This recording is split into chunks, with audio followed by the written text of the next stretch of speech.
Salutare toată lumea, eu sunt Claudiu și bine v-am găsit la un nou videoclip pe canalul meu. Astăzi îmi stă preza ca naiba, da. Dar am ajuns în România, mai exact la Adjud, unde stau bunicii mei. Am ajuns în România, cred că pe la 22 noaptea și am stat la Arad o noapte, da. Și am parcurs vreo 7 țări, până și România, 7. Și ca să vedeți în ce țări am mers, să vă explic cum a fost, hai să mergem. Am ieșit eu acum de pe facecam, adică de pe... mă bate română. Hai, așa. Uitați prin ce țări am mers, astea de la Lebar. E o cartelă din Anglia. Așa, și am fost în Franța prima dată când am pus primul videoclip, primul meu vlog. A fost când am mers cu feribot-ul. Așa. Și așa, prima. Așa. În Belgia. N-am apucat să filmez pentru că am dormit. Dar în Belgia n-a fost nimic. Așa, n-a fost nimic.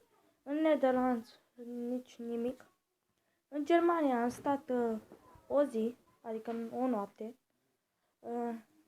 Și ne-am cazat la un hotel de 3 stele. Bă, da, era mișto rău de tot. Așa. Austria, am stat din ne-am prostit acolo. Așa. Și în Ungaria n-a făcut mai nimic, deci tot drumul 2 zile jumate n-a fost mai nimic. N-a făcut mai nimic. Și după aceea urmează România, care am stat la Arad. Așa. Am stat la Arad. Așa, și după aceea de la 8 dimineața, vă dați seama, acum cât e? 18. De la 8 dimineața, 10 ore am făcut pe drum. Vă dați seama. 10 ore. Așa. 10 ore am făcut pe drum. Și vă dați seama, cred că 10 ore. Și nici nu aveam baterie la telefon, adică să pot să filmez din astea. Acum am baterie la telefon foarte puțin. Și cam atunci cu acest episod. N-am ce să fac foarte mult în acest episod, pentru că doar v-am zis că o să vin în România, că am ajuns în România. Și o să mă întâlnesc cu foștii mei colegi, cu prietenii mei. O să mergem până Corfu, nu știu.